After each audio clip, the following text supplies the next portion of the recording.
মৰমৰ ছাত্ৰ-ছাত্ৰীসকল এখন হ'ল বছৰীয়া পৰীক্ষা 2024-25 চনৰ সাধাৰণ গণিতৰ এখন প্ৰশ্ন কাকত পঞ্চম শ্ৰেণীৰ হয় এই প্ৰশ্নখন শিৱসাগৰ জিলাৰ ইয়াৰ মুঠ নম্বৰ আহিছে 100 প্ৰথম প্ৰশ্নৰ দিছে 12টা প্ৰশ্ন আমাৰ এমসিকিউ দিছে প্ৰথম প্ৰশ্ন কৈছে 95072 নৰ স্থানীয় মান কিমান এই সংখ্যা দিছে নৰ স্থানীয় মান আমি চাওঁ একক দশক শতক হাজাৰ অযুত 9 অযুত গতিকে ইয়াৰ শুদ্ধ উত্তৰটো হ'ব এটো সি নম্বৰটো ইয়াৰ শুদ্ধ উত্তৰ হ'ব তাৰ পিছৰ প্ৰশ্ন দুই সমকোণ মানে কিমান ইয়াত দিয়া আছে 90 ডিগ্ৰী 180 ডিগ্ৰী 360 ডিগ্ৰী 60 ডিগ্ৰী আমি জানো যে এক সমকোণ মানে হ'ল 90 ডিগ্ৰী এক সমকোণ মানে হ'ল ইয়াত 90 ডিগ্ৰী হৈ গ'ল দুই সমকোণ মানে কিমান পূৰণ কৰিব লাগিব 2 লগত 90 পূৰণ কৰিলে কিমান ডিগ্ৰী পাম আমি 180 ডিগ্ৰী গতিকে শুদ্ধটো হ'ব ইয়াত আমাৰ বি টো শুদ্ধ তাৰ পিছৰ প্ৰশ্ন 4 সেন্টিমিটাৰ বাহু বিশিষ্ট এটা বৰ্গৰ পৰিসীমা কিমান ইয়াত দিয়া আছে 16 সেন্টিমিটাৰ 16 বৰ্গ সেন্টিমিটাৰ 16 মিটাৰ 8 বৰ্গ সেন্টিমিটাৰ আমাক বৰ্গৰ বাহু দিক দিয়া আছে 4 সেন্টিমিটাৰ পৰিমাণ মানে হ'ল 4 সীমাৰ যোগফল আমি জানো যে বৰ্গৰ আটাইকেইটা বাহু সমান এটো যদি 4 সেন্টিমিটাৰ হয় গোটেইকেইটা 4 সেন্টিমিটাৰ হ'ব বৰ্গৰ পৰিসীমা উলিয়া সূত্ৰটো হ'ল 4 পূৰণ এটা বাহুৰ দিশ আমি ইয়াৰ এটা বাহুৰ দিক আমি বহাই দিছো 4 লগত 4 পূৰণ কৰিলে কিমান হৈ গ'ল 16 গতিকে ইয়াৰ শুদ্ধ উত্তৰটো হ'ব আমাৰ 16 সেন্টিমিটাৰ এই নম্বৰটো ইয়াত শুদ্ধ গ নম্বৰ প্ৰশ্ন 4 আৰু 10ৰ সাধাৰণ উৎপাদক কেইটা অপচন দিয়া আছে এটা 4টা 2টা এটাও নহয় আমি যদি চাওঁ এতিয়া 4 উৎপাদক বুলি ক'লে আমি কি গম পাম 1 লগত 4 পূৰণ কৰিলে 4 হ'ব 2 লগত 2 পূৰণ কৰিলে 4 হ'ব গতিকে 4 উৎপাদক কি হ'ব 1 2 আৰু 4 তেনেকৈ আমি 10টো যদি চাওঁ 1 লগত 10 পূৰণ কৰিলে 10 হ'ব 2 লগত 5 পূৰণ কৰিলে 10 হ'ব গতিকে 10ৰ উৎপাদক কি হ'ব 1 2 আৰু 5 আৰু 10 ইয়াত কোন কেইটা মিলি আছে সাধাৰণ উৎপাদক বুলি ক'লে মিলি থকা কিটা হ'ব 1 টো মিলি আছে 1 টো মিলি আছে ইয়াত 2 মিলি আছে 2 মিলি আছে গতিকে সাধাৰণ উৎপাদক কেইটা দুটা হৈ গ'ল 1 আৰু 2 গতিকে 4 আৰু 10ৰ সাধাৰণ উৎপাদক কেইটা অপচনটো হ'ব আমাৰ দুটা তাৰ পিছৰ প্ৰশ্নটো কৈছে তলৰ কোনটো ভগ্নাংশই আধা অংশ বুজোৱা নাই দিয়া আছে 4 ভাগৰ 2 10 ভাগৰ 5 8 ভাগৰ 4 আৰু 3 ভাগৰ 2 আমি যদি চাওঁ 4 ভাগৰ 2 এটা 4 ভাগ হৈছে 1 2 3 4 4 ভাগৰ 2 ইয়াত 4 ভাগ হৈছে 4 ভাগৰ 2 অংশ আমি ৰং কৰিছো গতিকে 4 ভাগৰ 2 এটো আধা অংশ বুজাইছে পিছতো চাওঁ আমি তেনেকৈ 10 ভাগ কৰিছে 10 ভাগ কৰি 5 ভাগ লৈছে এই 5 ভাগ আৰু এফালে 5 ভাগ থাকি গ'ল গতিকে 10 ভাগৰ 5টো হ'ল আধা বুজাইছে পিছতো চাওঁ 8 ভাগৰ 4 ইয়াৰ 8 ভাগ হৈছে এফালে 4 ভাগ ৰং কৰিছো এই 4 ভাগ খালি আছে গতিকে এটোটো আধা বুজাইছে কিন্তু 3 ভাগৰ 2 ইয়াত দুভাগ আমি ৰং কৰিছো এভাগ থাকি গৈছে গতিকে এটো আধা বুজোৱা নাই গতিকে কোনটো আধা নুবুজাব এটো হৈ গ'ল আমাৰ 3 ভাগৰ 2 এটো আমাৰ আধা বুজোৱা নাই প্ৰথম নম্বৰ BED ইয়াৰ দাপোন চিত্ৰ কোনটো যেতিয়া আমি দাপোনত ৰাখি আখৰটো উল্টা হৈ যাব প্ৰতিটো উল্টা যাব এতিয়া D টো আগত আহিব D টো এনেকুৱা হ'ব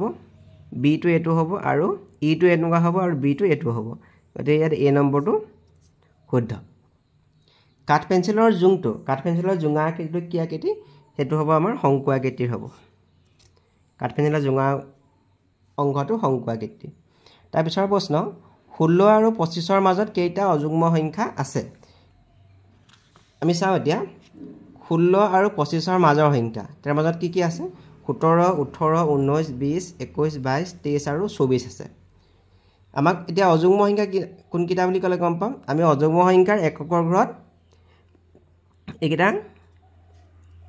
অযুগ্ম সংখ্যা কি হ'ল 17 19 21 23 ইয়াৰ একৰ ঘৰত 7 আছে ইয়াত 9 আছে 1 আছে 3 আছে যদি এককৰ ঘৰত 1 3 5 7 আৰু 9 থাকে হেয়া সংখ্যা কিটা আমাৰ কি হ'ব অযুগ্ম সংখ্যা হ'ব এতিয়া অযুগ্ম সংখ্যা আমি 4টা পালো মুঠ অযুগ্ম সংখ্যা কেইটা হৈ গ'ল আমাৰ তেতিয়াহ'লে 4টা গতিকে ইয়াৰ শুদ্ধটো হ'ব অপচন আমাৰ ডি তাৰ পিছৰ প্ৰশ্নটো অম্লানে দিনত 8 ঘণ্টা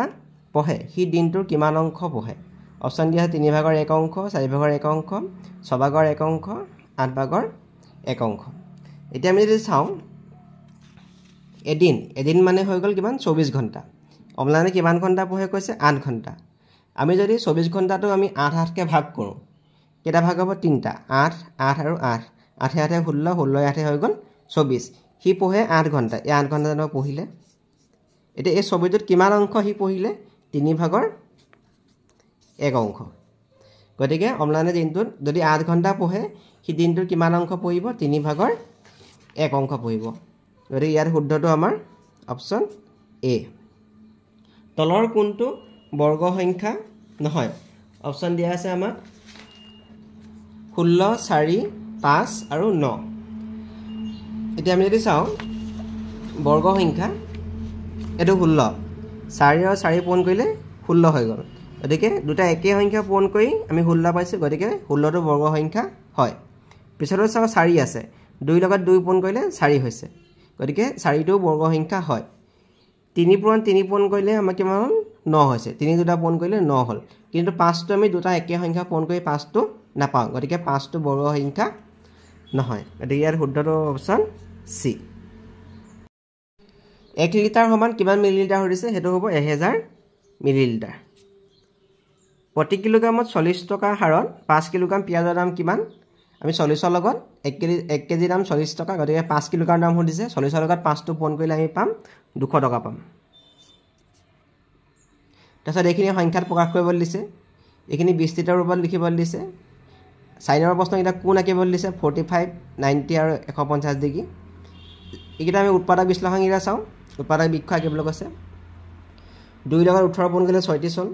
2 লগত কি পূৰণ কৰিলে 18 হ'ব ইয়াত হ'ব লাগিব 9 2 9 18 হৈ যাব তাৰপিছত 3 লগত কি পূৰণ কৰিলে 9 হ'ব এটো আনসাৰটো হ'ব 3 ইয়াত চাওঁ আমি 6 লগত 8 পূৰণ কৰিলে 48 হ'ব 6 8 গুণ 48 এতিয়া 3 লগত 2 পূৰণ কৰিলে 6 হ'ব 2 লগত 4 পূৰণ কৰিলে 8 হ'ব আৰু 2 লগত এটো 2 পূৰণ কৰিলে কিমান হৈ গ'ল 4 6 নম্বৰটো এটো হৰণ কৰিবলৈ দিছে 7 নম্বৰ এই চানেকিটা 7 নম্বৰ চানেকিটা আমি যদি চাওঁ এনেকৈ আছে এবাৰ এটো দিখত হৈছে এবাৰ এটো দিখত হৈছে এবাৰ এটো এটা কোনটো হ'ব এটো হৈ যাব আকৌ এনেকুৱা হ'ব তাৰপিছত আকৌ এনেকুৱা হ'ব তাৰ পিছৰ প্ৰশ্নটো কৈছে আমাৰ GHE GHF GHG ইয়াৰ পিছত কোনটা হ'ব দিছে আমি যদি ইয়াত চাই এটা দেখিছো ইয়াত GH মিলি আছে গতিকে আমি প্ৰথমতে আমি ইয়াত দেখি লওঁ GH হল এতিয়া ইয়াত দেখিছো আমি EFG গতিকে ইয়াত হৈ যাব HIJ এটো হল ইয়াত চানেকি ইয়াত চাওঁ আমি 2 7 9 3 8 11 তেনেকৈ গৈ থাকিব ইয়াত চাওঁ আমি 2 3 2 পিছত 3 হৈছে ইয়াত হ'ব 4 ইয়াত হ'ব 5 ইয়াত হ'ব 6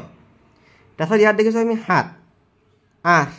তেতিয়াহ'লে ইয়াত কিমান হ'ব 9 ইয়াত হৈ গ'ল 10 ইয়াত হৈ গ'ল 11 এতিয়া চাওঁ আমি ইয়াত কৈছে 9 ইয়াত আছে 9 পিছত 10 টো এৰি 11 হৈছে 11 পিছত 12 এৰি কিমান হ'ব ইয়াত 13 হ'ব 13 পিছত 14 টো এৰি কিমান হৈ যাব 15 হ'ব তাৰ পিছত 15 পিছত 16 টো এৰি কিমান হৈ যাব ইয়াত 17 বা আমি এটো এনেকৈ গম পাম এনেকৈ কৈ পাৰিম 2 7 9 3 8 11 4 9 13 5 10 15 6 11 17 এটো হল ইয়াত চানেকি পিছত চাওঁ আমি 1 4 9 ইয়াত কিমান ইয়াৰ পিছত কিমান হ'ব এতিয়া আমি যদি চাওঁ 1 লগত 3 যোগ হৈ এই 4 টো হৈছে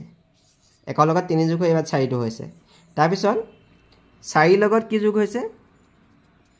4 লগত 5 টো যোগ হৈ মানে কিমান হৈছে 9 হৈছে 4 লগত 5 টো যোগ হৈ 9 হৈছে এতিয়া আমি 9 লগত কিমান যোগ কৰিম চোৱা এটো 3 হৈছে 3 যোগ কৰিছো 3 পিছত 4 টো এৰি ইয়াত 5 যোগ কৰিছে 5 পিছত 6 টো এৰি কিমান যোগ কৰিম আমি 7 যোগ কৰিম 9 7 হৈ যাব ইয়াত 16 হ'ল তাৰপিছত 7 লগত আমি 8 টো এৰি 9 যোগ কৰিম 16 লগত আমি 9 যোগ কৰি কিমান পাব লাগিব তেতিয়াহ'লে 25 ইয়াত পাম আমি 25 আকৌ 9 পিছত আমি 10 টো এৰি আমি 11 যোগ কৰিম 25 ৰ লগত আমি কিমান যোগ কৰিম 11 যোগ কৰিলে কিমান হৈ যাব 36 এটো আমাৰ উত্তৰটো এটো হ'ব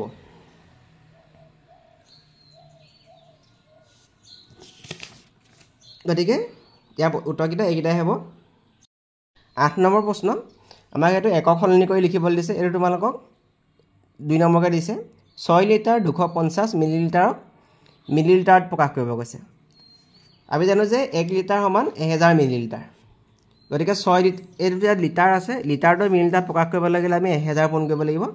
6 লগত 1000 পূৰণ কৰিছো যেহেতু এটো মিলিলিটাৰত আছে 250 টো মিলিলিটাৰত আছে গতিকে আমি 250 টো আমি এখন যোগ কৰিব লাগিব এটা মিলিলিটাৰ হৈ গ'ল 6 লগত 1000 পূৰণ কৰিলে 6000 250 কিমান হ'ব 6250 মিলিলিটাৰ তাৰ পিছৰ প্ৰশ্নটো আছে আমাৰ 3.085 মিলিলিটাৰলৈ আমি যদি লিটাৰক মিলিলিটাৰত প্ৰকাশ কৰো এটা লিটাৰ আছে লিটাৰটো ডাঙৰ মিলিলিটাৰটো সৰু গতিকে লিটাৰৰ লগত আমি কিমান পূৰণ কৰিব লাগিব 1000 ইয়াত 1000 পূৰণ কৰিলে আনসাৰটো কিমান হৈ যাব এটো ইয়াত যেটো দশমিকৰ পিছত 3টা শূন্য আছে ইয়াত একৰ পিছত 3টা শূন্য আছে দশমিকটো নাইকিয়া হৈ গৈছে যাব 3085 মিলিলিটাৰ 9899 মিলিগ্ৰামক গ্ৰামলৈ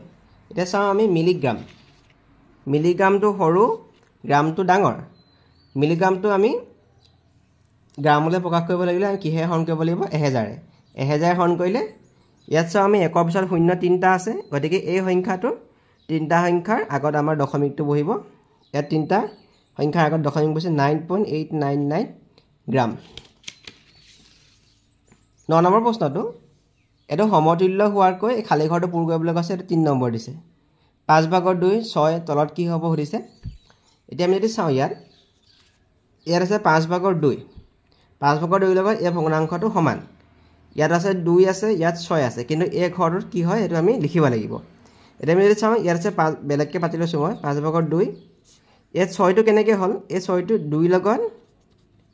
3 পূৰণ কৰি 6 হল যেতিয়া আমি লবটোৰ লগত 3 পূৰণ কৰিম এই হৰটোৰ লগতো আমি একেটা সংখ্যা পূৰণ কৰিম 5 ৰ লগত 3 পূৰণ কৰিলে কিমান হৈ যাব ইয়াত তেতিয়াহলে 15 এটো হৈ গল আকৌ 5/2 আমি পাতি লৈছো এতিয়া আমি এটো কৰিম ইয়াত আছে 25 টো আমি কেনেকৈ পালো এই 5 টোৰ লগত 5 পূৰণ কৰি 25 পালো গতিকে 2 লগত আমি কি পূৰণ কৰিব লাগিব 5 পূৰণ কৰিব লাগিব 2 লগত 5 পূৰণ কৰিলে কিমান হৈ যাব 10 আকৌ এটো যদি চাও আকৌ 5/2 পাতি লৈছো ইয়াত আছে 20 ইয়াত আছে 2 গতিকে 2 লগত আমি 10 পূৰণ কৰি 20 পাম গতিকে 5 ৰ লগত আমি 10 পূৰণ কৰিব লাগিব ইয়াত হৈ গল তেতিয়া হলে 50 তাৰ পিছতো কৈছে আমাক 10 নম্বৰ প্ৰশ্ন দশমিক ভগ্নাংশত প্ৰকাশ কৰা 100/5 আৰু 1000/54 এতিয়া আমি দশমিক ভগ্নাংশত প্ৰকাশ কৰিম 100/5 একৰ পিছত আমি কেইটা শূন্য আছে হেতু চাম দুটা শূন্য আছে গতিকে ওপৰত থকা সংখ্যাটো দুটা সংখ্যাৰ আগত দশমিকটো বহিব ইয়াত কিন্তু এটা সংখ্যা আছে এটা অংক আছে গতিকে যেটো দুটা অংকৰ আগত বহিব লাগে গতিকে আমি শূন্যটা দি এডখত দশমিকটো পাতিম 0.05 1000/54 ইয়াত আমি কি কৰিম ইয়াত 3টা শূন্য আছে গতিকে ওপৰত থকা সংখ্যাটো 3টা সংখ্যাৰ আগত দশমিক বহিব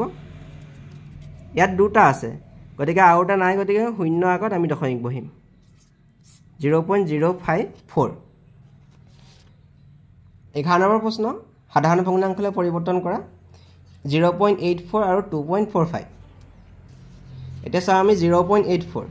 এৰ দশমিকটো কেইটা সংখ্যা আগত আছে আমি দেখিছো দুটা সংখ্যা আগত আছে দশমিকটো গতিকে আমি কি কৰিম দুটা সংখ্যা আগত থাকিলে আমি একৰ পিছত দুটা শূন্য দি দিম ইয়াত দেখিছো আমি দুটা সংখ্যা আগত দশমিক আছে গতিকে দশমিকটো উঠাই পিনি আমি একৰ পিছত দুটা শূন্য দি দিম এটাই হল সাধাৰণ ভগ্নাংশ